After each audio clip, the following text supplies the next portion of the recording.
Mga taga Cebu, may nakita akong halos magkulay dugo ang tubig dyan. Tubig pa rin ang karamihan na nakikita ko. Baha, disaster in water, sakit din ng tao sa tubig, contamination sa water.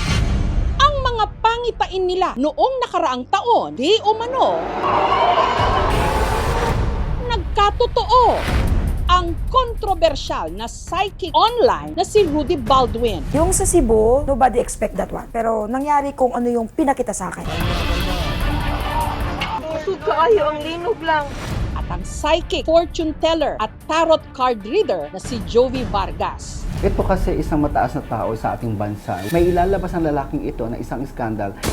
At ngayong bagong taon, may mga bago rin silang premonisyon. Prediction ko for 2026 is a year of fears.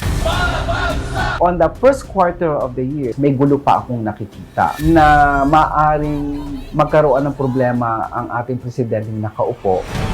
Makita mo talaga yung patayan. Mga papasok na panibagong mga virus. Hindi raw sila nananakot, pero sana ang mga sasabihin nila magsilbing babala. Gusto ko ang tao maging ready. Ang mga pangitain ni Jovi, ibinabahagi niya sa kanyang vlogs. Nahulaan na raw niya ang pagbaba sa pwesto ni dating Senate President Chis Escudero. Tingin mo mapapalitan ba ang Senate President? Medyo kinokontrol pa rin naman siya na manatili. Pero merong mga nagsasuggest na palitan talaga. Pinalitan sa pagka-Senate President si Senador Chis Escudero. Ang gamit ni Jovi sa panghuhula, tarot cards. Sa tarot card, parang nagbukas ako ng isang television, parang merong isang energy na parang lumalapit. Meron na lang parang isang vibration na pumapasok sa utak ko o nararamdaman ko na lang siya na merong bagay na magaganap. O minsan meron parang bumubulong. I don't know where that voice came from. Ugali ko yan kapag nangyari yan. Pinopost ko agad sa FB, kahit wala pa. So parang binibigyan ko ng warning ang tao. Even tinatanong ko sarili ko, ano meron ako? Ba't meron ako nito? At ito raw ang mga sinasabi ng baraha ni Jovi ngayong 2026. Ang taon ng 2026, magulo pa rin Nakikita ko pa rin ang mga trahedya, no? Ang mga lindol.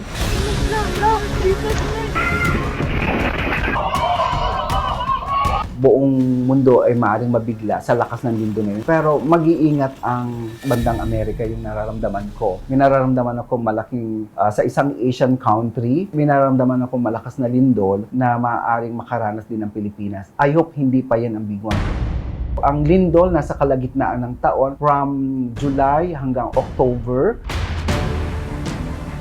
Maraming tubig, o ibig sabihin pagkabaha. Mas matindi. Mga papasok na panibagong mga virus na may kinalaman sa hangin. Merong isang comedian, stand-up comedian, pagkawala ng taon ng 2026 sa part ng showbiz. Dalawa ring lalaki ang nakikita ko sa part ng showbiz ang magkakaroon ng mga titawag nating hindi magandang health issue na maaari rin pagkawala. Ingatan lang yung isang kinikilalang artista na may letter S, may nakikita akong letter R, may malaking insidente ang taon para sa kanya. Ang pagkakulong din na nararamdaman ko na nasa showbiz din na merong nakikitang mga case o scandal o pwede rin namang scam, magiging balita rin ng taon ng 2026. Ang pagkamatay ng dalawang tao, lalo-lalo na yung mga dating leader na dating naging politiko. So nakikita ko ang isang aksidente. Yung isa naman dahil sa sakit, medyo may edad na rin itong politikong itong.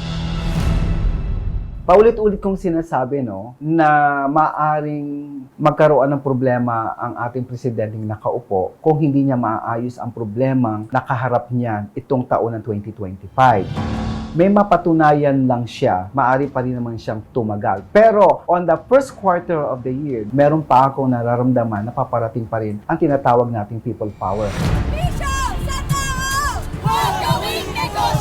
Maaring mapaalis ang ating presidente sa taon ng 2026 kung hindi niya magagawa ng paraan ang mga problemang ito. May makukulong na po ba ng malaking tao na hindi? So, meron ako nakitang mga senator. Pero ayoko munang banggitin ng mga pangalan. Dating mga nakulong na, maaaring makulong pa. More of the issues sa corruption.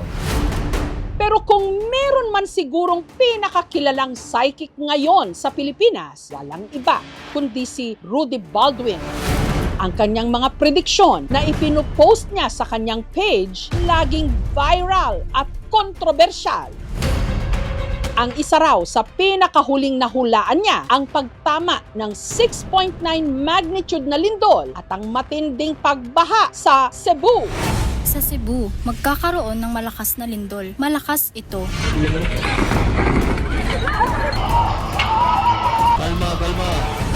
Mga taga Cebu, may nakita akong halos magkulay dugo ang tubig dyan. Yung sa Cebu, nobody expect that one. Pero nangyari kung ano yung pinakita sa akin. At ngayon, ibabahagi naman niya ang kanyang mga prediksyon para sa taong 2026.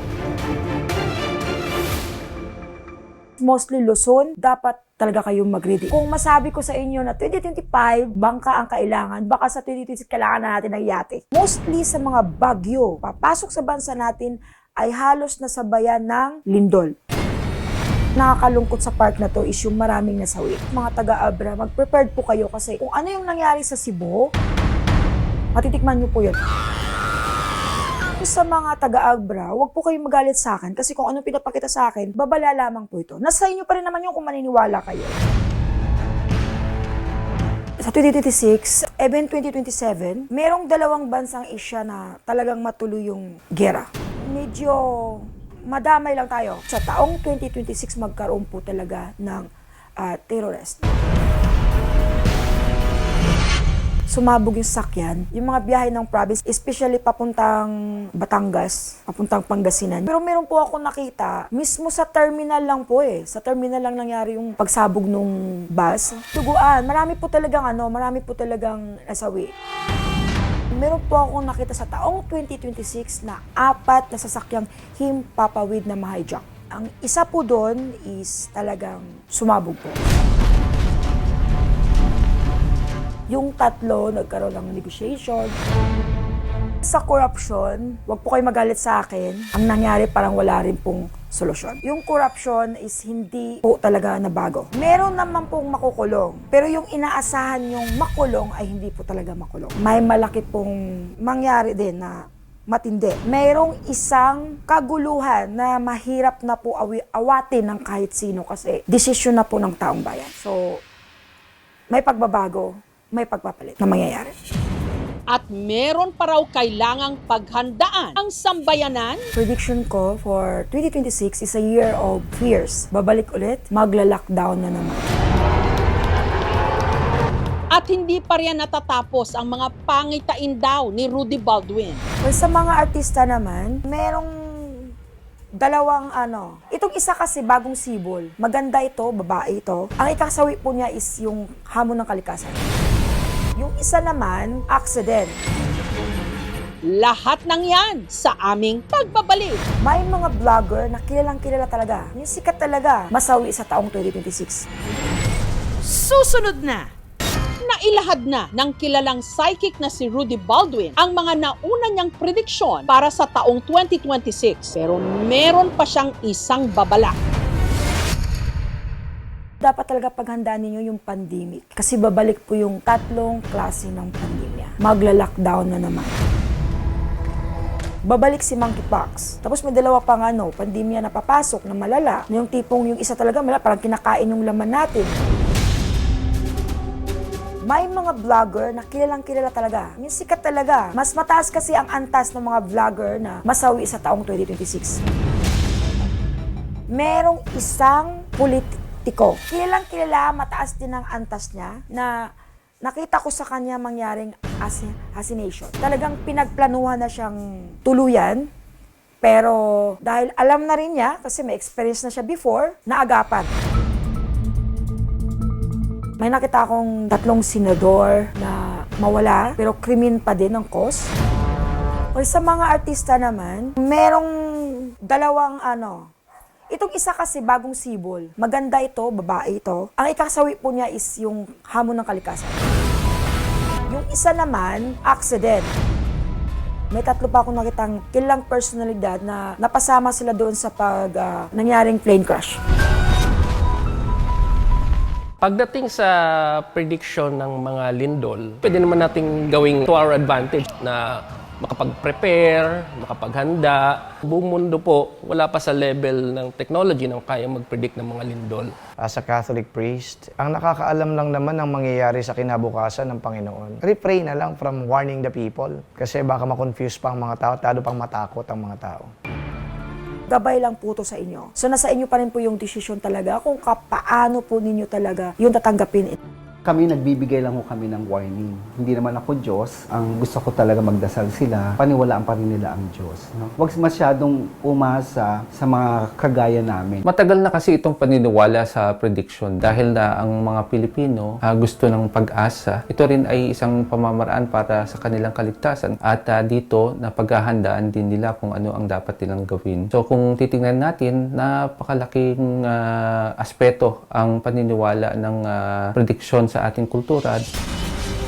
Ang puna sa mga visionary o mga manghuhula, ang ilan sa mga sinasabi nila, kalimitang nangyayari talaga taon-taon, katulad ng mga kalamidad, trahedya at sakuna. Lalo't ang Pilipinas, daanan talaga ng mga bagyo at nasa Pacific Ring of Fire kung saan madalas din ang paggalaw ng lupa at pagsabog ng bulkan. Kumbaga, hindi na tinatanong kung may darating bang sakuna, kundi kung handa na ba tayo. Sa kabilang banda, ang bawat babala, paalala rin na ang kalikasan may hangganan, ang kapangyarihan may pananagutan, at ang kinabukasan hinuhubog ng mga desisyon natin ngayon. At kung may dapat tayong panghawakan sa bagong taon, hindi ito takot, kundi malasakit, kahandaan, at pag-asa.